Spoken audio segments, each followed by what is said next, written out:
అమావాస్య మధ్యాహ్నం 12 గంటలకి పితృదేవతల పేరు చెప్పి జలతర్పణం చెయ్యాలి. కనీసంలో కనీసం అలా చేయకపోతే స్వయం పాకమన్నా ఇవ్వాలి. స్వయం పాకమన్నా ఇవ్వకపోతే 12 గంటలకి లేచి నిలబడి చెప్పులు విప్పి 2 చేతులు 3 మాటలు ఇలా అనాలి. నాన్నగారండి ఏమనుకోకండి, నేను ఇవాళ ఏమీ మీకు పెట్టలేకపోతున్నానని 3 మాటలు చెయ్యి ఊపాలి. అలా కూడా ఊపకపోతే పితృదేవతలు ఆగ్రహిస్తారు. దుర్మార్గుడు, నేను జన్మనిచ్చాను, అమావాస్య 12 అయింది, అయినా సరే నాకేం చేయడం. నాకు ఒక్కొక్కసారి ఆశ్చర్యంగా ఉంటుంది. నేను చెప్పిన మాటల్ని ఎంత గట్టిగా పట్టుకుంటుంటారంటే కొంతమంది, మా మోహన్ రావు గారు అమావాస్య వస్తే ఏ బ్రాహ్మణ కుటుంబం కన్నా నిష్ఠగా చేస్తారు పితృదేవత. 12 అయ్యే వరకు ఉండి బ్రాహ్మణుల్ని తీసుకొచ్చి స్వయం పాకం ఇచ్చి అప్పుడు భోజనం చేస్తాడు ఆయన. కాబట్టి అమావాస్య నాడు పితృతర్పణం చెయ్యాలి. ఆంధ్రదేశంలో అంటే సమస్త ఆచారములు లుప్తమైపోతున్నాయి, కానీ ఇప్పటికీ ద్రవిడ దేశంలో మహళయపక్షం వస్తే ఏ దేవాలయానికి వెళ్ళరు. మహళయపక్షం అంతా ఎంత పెద్ద ఆఫీసర్లు కూడా మధ్యాహ్నం అయ్యేటప్పటికీ పుష్కరిణిలో స్నానం చేసి పితృదేవతలకి జలతర్పణలు చేస్తారు. కాబట్టి పితృదేవతల గురించి పట్టించుకునేవాడు ఉండడు. అసలు తల్లి తండ్రి ఫోటో కూడా ఇంట్లో ఉండదు.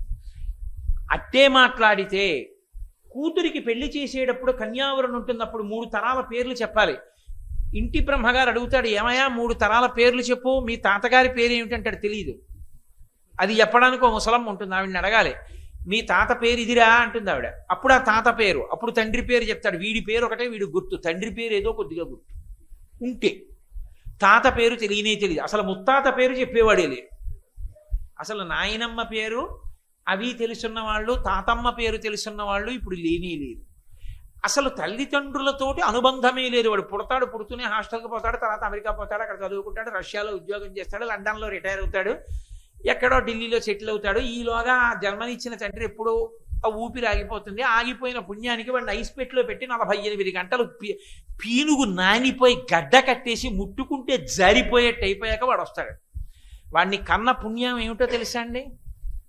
కొడుకు అడగాలి అగ్నిహోత్రుణ్ణి, ఆ కట్టెల మీద పెట్టేటప్పుడు ప్రార్థన చేస్తాడు, మా నాన్న బతికున్నంత కాలం నిన్ను పరమభక్తితో ఆరాధన చేశాడు, మా నాన్నని కాల్చక అలా చేసి ఇబ్బంది పెట్టకయా, మా నాన్నని భగ్గుమన కాల్చి నీలో హవిస్సు వేస్తే దేవతలకు ఎలా తీసుకెళ్ళావో అలా మా నాన్న శరీరముతో ఉన్న నాళ్ళు నిన్ను గౌరవించాడు, మా నాన్న శరీరాన్ని హవిస్సుగా దేవతలకి తీసుకెళ్ళి